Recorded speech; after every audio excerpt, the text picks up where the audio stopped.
स्वागत है, मैं हूं आपके साथ भावना शर्मा। जुपिटर के ट्रांजिट की इस सीरीज में हम लगातार अलग अलग साइंस के बारे में बात कर रहे हैं। This video is all about Scorpios. वृश्चिक राशि वाले लोगों के लिए ट्रांजिट कैसा रहेगा, बिकॉज जब भी कोई स्लो मूविंग प्लैनेट ट्रांजिट करता है, खासतौर पर शनि के बाद जो जुपिटर हैं, ये बहुत स्लो, इनका जो मूवमेंट होता है वो बहुत स्लो होता है। एक लंबे समय से एरीज में थे और अब ट्रांजिट कर रहे हैं टॉरस, जो कि शुक्र की राशि है। उससे पहले 3rd of Feb को इन्होंने शुक्र के नक्षत्र में ट्रैवल किया, जो कि 16th of April तक रहेंगे वहां पर, और उसके बाद अब 1 मई को ट्रांजिट होगा वृषभ राशि में। उसके ठीक 2 दिन बाद देवगुरु बृहस्पति अस्त हो जाएंगे इसी राशि में, और ठीक 1 महीने बाद फिर से उदय होंगे इसी राशि में। और जब बृहस्पति अस्त होते हैं तो उस समय पर कोई भी मांगलिक कार्य नहीं होता है। उसके बाद 9th of October को फिर से इसी राशि में रेट्रोग्रेड हो जाएंगे और फरवरी 2025 तक रेट्रोग्रेड ही रहेंगे। उसके बाद फिर से डायरेक्ट होंगे। तो ये जो जुपिटर हैं उनका इस साल भर में जो मूवमेंट्स रहने वाली हैं वो इस तरह से रहेंगी। लेकिन स्कॉर्पियोज के ऊपर इसका क्या इम्पैक्ट पड़ेगा, बिकॉज जब भी कोई स्लो मूविंग प्लैनेट ट्रांजिट करता है तो उसकी प्रेडिक्शंस काफ़ी हद तक कंसाइज आपको मिल पाती है, बहुत एक्यूरेसी जो है उन प्रेडिक्शंस में आ जाती है। So we'll try to calculate it. हम कोशिश करेंगे हम इस चीज़ को बहुत कंसाइजली मैं आपको बता पाऊँ कि इसका इम्पैक्ट जो है आपकी लाइफ पर क्या कुछ पड़ेगा। But I always say that आपकी कुंडली के अंदर जो लग्न चार्ट होता है वो भी इंपॉर्टेंट होता है। तो कहीं ना कहीं पे आपको देखना पड़ेगा कि आपके लग्न चार्ट में जो प्लैनेट है, जो जुपिटर की पोजीशन है, वो क्या है। हालांकि जब गोचर की स्थिति देखते हैं तो उसका भी बहुत हद तक इम्पैक्ट जो है आपकी लाइफ पर पड़ता है।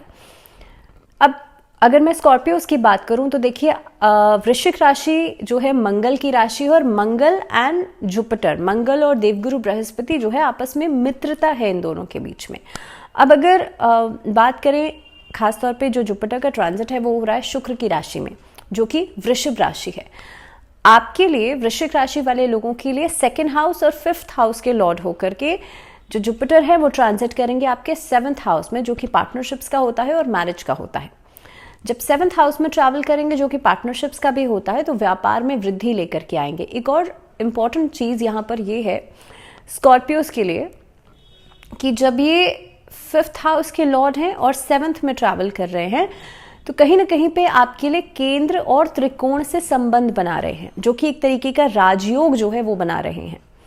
अब जाहिर सी बात है, जब राजयोग बनेगा तो इसका इम्पैक्ट, इसका असर आपको बखूबी देखने के लिए मिलेगा। सबसे पहली बात तो यह है कि व्यापार में वृद्धि होगी, आपके नए नए प्रोजेक्ट्स की शुरुआत हो सकती है इस अवधि में, आप नए नए लोगों से मिल सकते हैं, आपका सामाजिक दायरा बढ़ेगा, पार्टनरशिप में, कोलैबोरेशंस में, इस तरह के इस तरह का प्लेटफॉर्म्स जो हैं आपके लिए बहुत बढ़िया रहेंगे। दूसरी बात, व्यापार में वृद्धि के साथ साथ जो लोग नौकरी पेशा हैं या नौकरी पेशा होते हुए फ्रीलांसिंग करना चाह रहे हैं, उनके लिए बहुत अच्छा समय रहेगा। सो एक टाइम पे आप 2 काम आराम से यहाँ पर संभाल पाएंगे। टाइम मैनेजमेंट आपके लिए बहुत बढ़िया हो जाएगा। दूसरी बात, क्योंकि व्यापार में वृद्धि करेंगे, और अगर मैं, क्योंकि 7th हाउस जो है वो मैरिज का भी होता है, तो मैरिज प्रोस्पेक्ट्स बनते हुए नजर आते हैं इस अवधि के अंदर।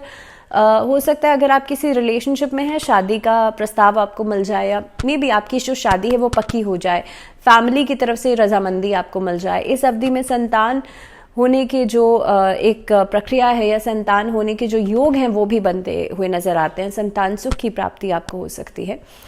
अब 7th हाउस से बैठ करके आपके लिए, क्योंकि देखिए 5th हाउस के लॉर्ड हैं और 7th हाउस में ट्रैवल कर रहे हैं, तो कहीं ना कहीं पे कोलैबोरेशंस में काम यहाँ पे बहुत ज़्यादा फायदा आपको करेंगे।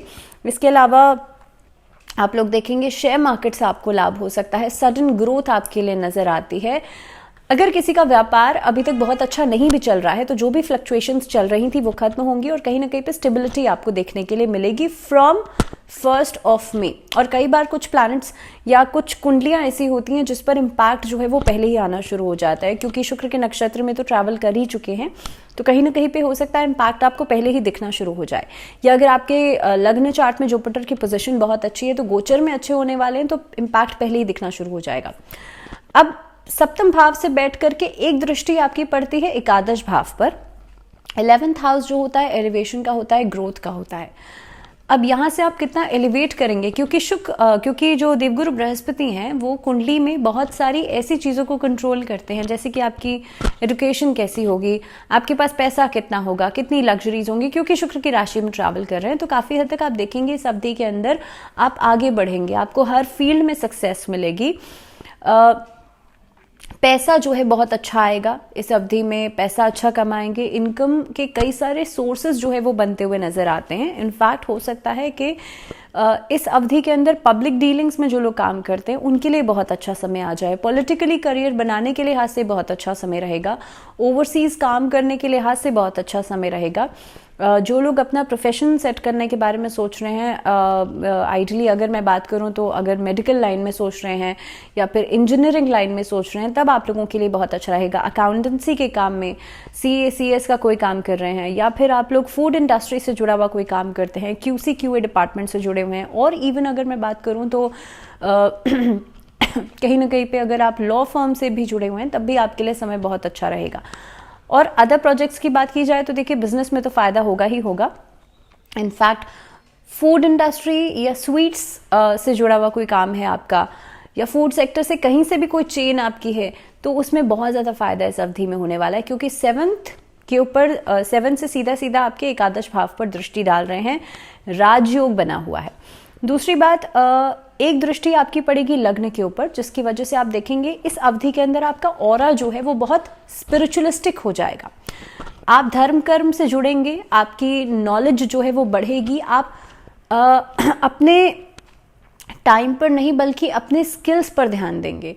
आप कोई भी काम के लिए अगर शुरुआत करने जा रहे हैं और मे बी आप प्लान कर रहे हैं, तो हो सकता है आप उसकी क्वांटिटी पर नहीं बल्कि क्वालिटी के ऊपर ध्यान देंगे। कहने का मतलब ये है कि अपने स्किल्स को डेवलप करेंगे।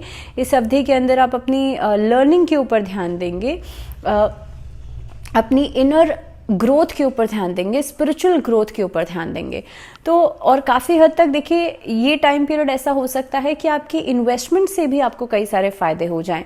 पुरानी जो इन्वेस्टमेंट्स की हुई थी वहाँ इस अवधि में वहाँ से फ़ायदा हो सकता है। सो अगर इन ऑल देखा जाए तो काफ़ी हद तक ये टाइम पीरियड आपके लिए बहुत ज़्यादा ग्रोथ लेकर के आएगा।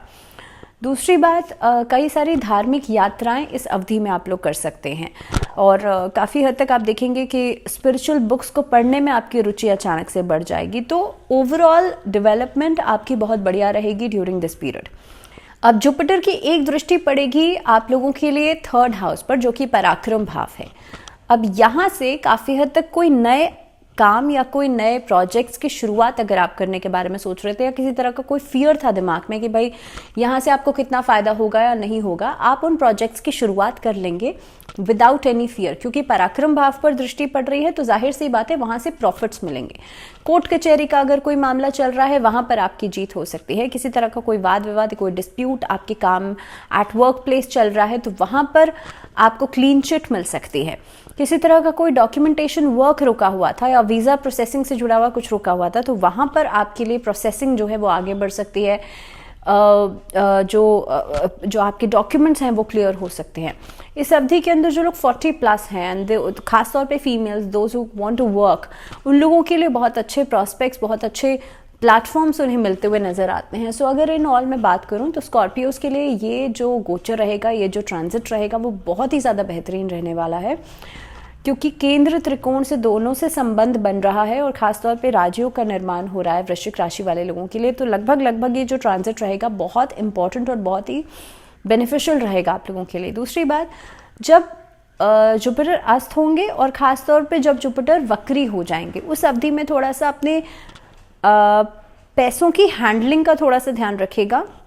Even if you are normally, अगर आप कहीं पे पैसा खर्च कर रहे हैं, किसी को पैसा दे रहे हैं, किसी को उधार दे रहे हैं, वहाँ से हो सकता है वापस आने में थोड़े डिलेज हो जाए। आपने किसी को उधार दिया, वापस मिलने में थोड़ा समय लग सकता है।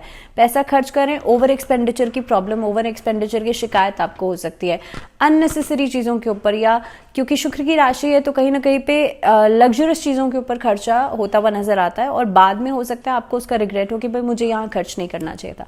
सो इस तरह के प्रॉस्पेक्ट्स जो है वो बनते हुए नजर आते हैं।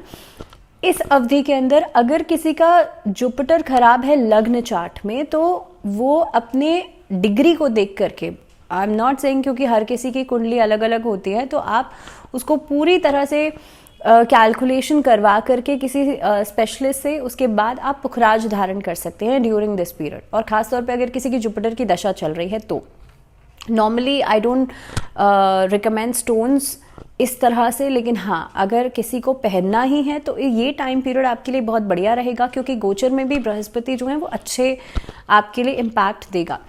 दूसरी बात, इस अवधि के अंदर आप क्या कर सकते हैं, तो देखिए कोशिश ये कीजिएगा विष्णु चालीसा का पाठ नियमित रूप से हर थर्सडे आप करें। एकादशी के व्रत आप कर सकते हैं, और those who can not do fasting, जो लोग फास्टिंग नहीं कर सकते हैं, उनकी हेल्थ अलाउ नहीं करती, तो उस दिन बैठ करके एकादशी के व्रत की कथा ज़रूर सुने और कुछ समय बैठ करके भगवान विष्णु के समक्ष आप भजन या कीर्तन कर सकते हैं। या फिर आप भगवान विष्णु के समक्ष गाय के घी का दीपक हर थर्सडे ज़रूर जलाइएगा। इतना कर लीजिए, आपके लिए जो भी प्रॉब्लम्स बिकॉज अस्त होने की वजह से या वक्री होने की वजह से जो भी प्रॉब्लम्स नज़र आती हैं वो भी खत्म हो जाएंगे। सो इन ऑल स्कॉर्पियोज के लिए बहुत ही अच्छा समय है। सो फिलहाल इस वीडियो में इतना ही। टिल द नेक्स्ट वीडियो अपना ध्यान रखिए ढेर सारा। दीजिए इजाज़त और जुड़े रहिए चैनल के साथ। नमस्कार।